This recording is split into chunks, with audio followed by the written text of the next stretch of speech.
दोस्तों, Indian startup ecosystem के अंदर क्रेड एक बेहद दिलचस्प बिजनेस केस स्टडीज में से एक है। सिर्फ 2 साल में क्रेड जीरो से शुरुआत करके $2 बिलियन का वैल्यूएशन हासिल कर लिया। यह पहली यंग इंडियन स्टार्टअप है जो इस माइलस्टोन को अचीव किया। सबसे अजीब बात क्रेड के बारे में यह थी कि 2020 के फाइनेंशियल ईयर में क्रेड को 360 करोड़ का मैसिव लॉस हुआ, जो 2019 के मुकाबले 492% का मैसिव इंक्रीज है। क्रेड को हर एक रुपया खर्चा करने के लिए 727 रुपये खर्चा करना पड़ा, जो कंपनी के लिए मैसिव कैश बर्न साबित हुआ। हम सबने देखा क्या नतीजा निकला जब बड़े पैमाने पर खर्चा किया गया क्रिएटिव मार्केटिंग के ऊपर। Neeraj Chopra youth icon.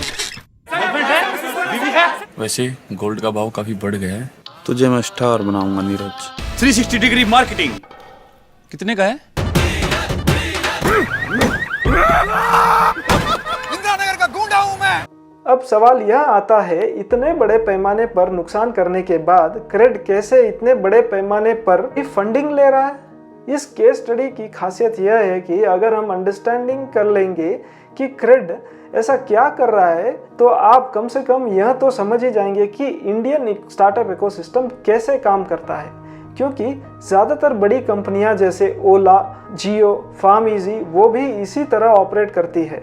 और इन सभी कंपनियों में सबसे इम्पोर्टेंट कॉमन फैक्टर यह रहता है, वो मेहनत करते रहते हैं सोसाइटी की बिहेवियरल पैटर्न्स को अल्टर करने में, और इसी बिहेवियरल पैटर्न के एंटिसिपेशन की वजह से $1 बिलियन कंपनी बन जाती है।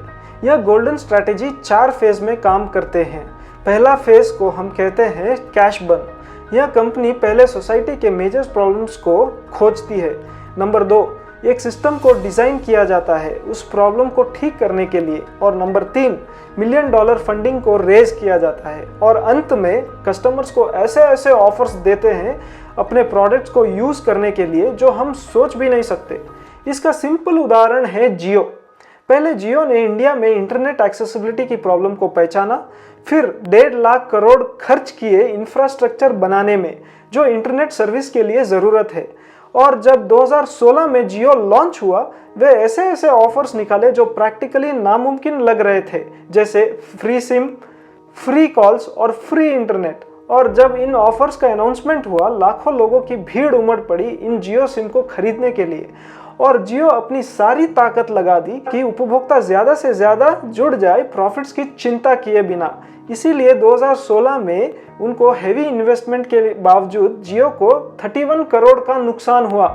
इसी तरह 2018 में जब क्रेड लॉन्च हुआ, क्रेडिट कार्ड के 3 बड़े प्रॉब्लम्स को आइडेंटिफाई किया गया। Number 1, hidden charges. Number 2, late fees penalty. Number 3, ज़्यादा इंटरेस्ट। और लोगों को टाइम पर पेमेंट की आदत डालने के लिए बड़े पैमाने पर कैशबैक और ऑफर्स का प्रमोशन किया। यह ऑफर्स बहुत ही अमेजिंग थे, जैसे फ्री फ्लाइट्स टिकट्स, बहुत ही डीप डिस्काउंट्स और 1000 रुपये से ज़्यादा कैशबैक्स। फास्ट फॉरवर्ड करें 2021 में, क्रेड आज 30 लाख से ज़्यादा यूजर्स को अपने सिस्टम में जोड़ लिया। उनमें से 20% क्रेड में प्रीमियम कस्टमर्स की प्रोसेसिंग हो रही है। इसी तरह कंपनीज इस फेज 1 में इंसेंटिव्स प्रदान करती है, जिसकी वजह से कंज्यूमर्स उनके प्रोडक्ट्स को यूज करके किसी तरह यूजर बेस को बढ़ाते हैं। और इसके बाद फेज 2 को एक्टिवेट किया जाता है। फेज 2 कंज्यूमर्स को सिर्फ आदत डलाना है। एक बार जब आप जियो सिम लेते हैं, आप फिक्र नहीं करते टॉक टाइम की, आपको फिक्र नहीं रहती है डेटा की, और हम लोगों को बेधड़क आदत लग जाती है इस लग्जरी ऑफ इंटरनेट की। इसी तरह क्रेड के केस में भी जो लोग 2-3 कार्ड उपयोग कर रहे हैं, उन लोगों ने पाया कि क्रेड का यूजर इंटरफेस बहुत ही सिंपल और इंट्यूटिव है। पुराने मेथड से जहां उनको हमेशा लंबे स्टेटमेंट से गुजरना पड़ता था और बड़ी मशक्कत करनी पड़ती थी ढूंढने में कि हर एक क्रेडिट कार्ड के अंदर क्या क्या हिडन चार्जेस है। मैं भी खुद एक क्रेड यूज़र हूं, और आप लोगों को क्या बताऊं कि क्या अमेजिंग फीलिंग आती है जब हम तुलना करते हैं उस डरावनी फीलिंग से जिसमें आपको पता ही नहीं चलता कि आपका पैसा कहाँ जा रहा है। और मैं मजाक नहीं कर रहा हूँ, वास्तव में एक समय था जब मैं सोचता था कि कोई हैकर मेरे पैसे चुरा रहा है। इस तरह फेज 2 में कंपनी सुपर एफिशिएंट सिस्टम्स को यूज करके हम लोगों को न्यू नॉर्मल की आदत डाल देते हैं। और अब हम एंटर करने वाले हैं सबसे क्रूशियल फेज में, जो है फेज 3।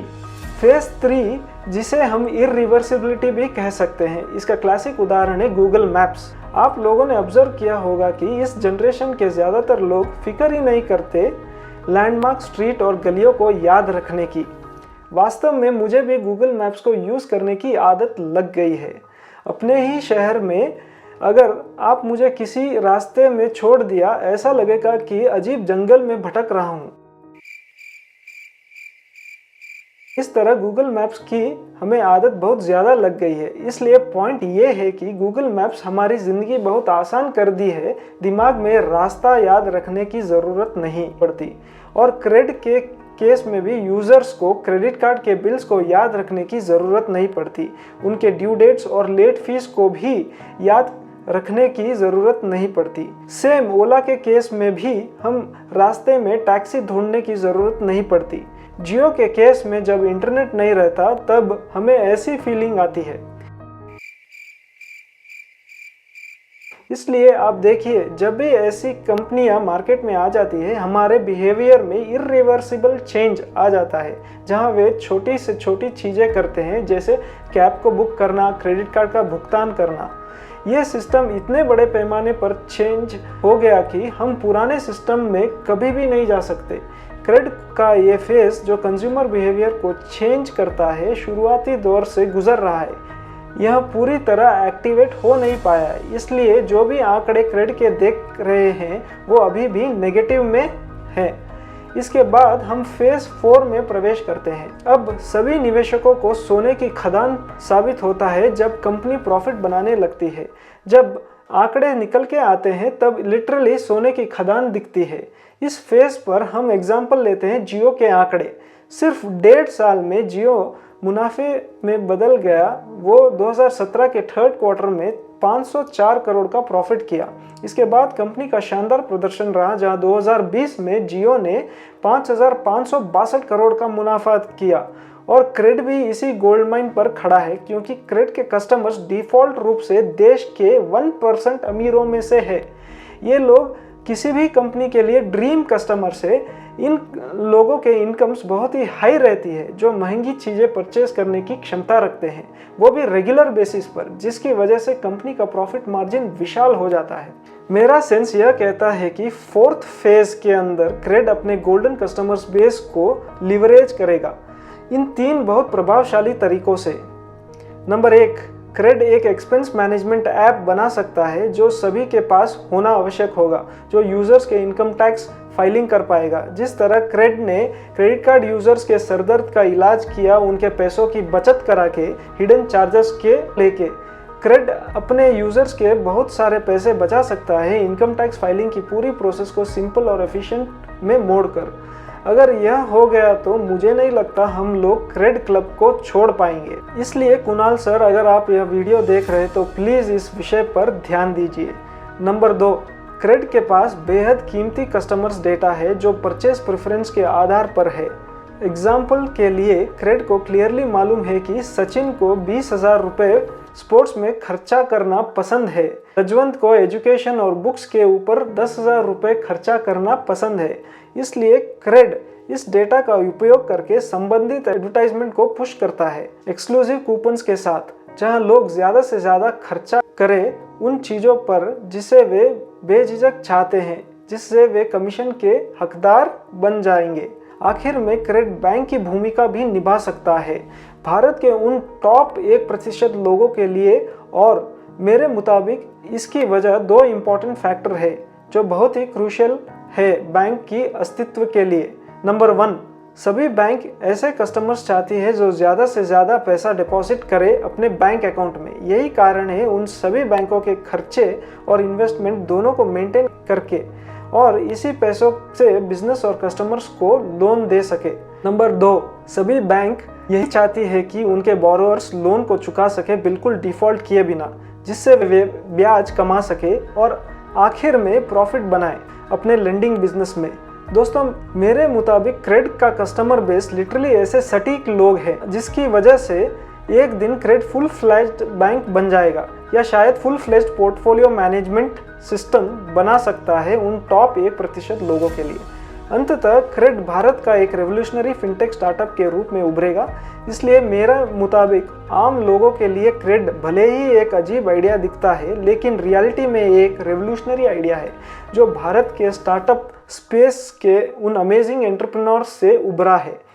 और हम लोग अपने आप को बहुत ही भाग्यशाली मान सकते हैं जो हम गवाह हैं उनके प्रोसेसेस में, और हम बहुत कुछ सीख सकते हैं इस रेवोल्यूशनरी स्टार्टअप से जो 21वीं शताब्दी में भारत को पूरी तरह बदल देगा।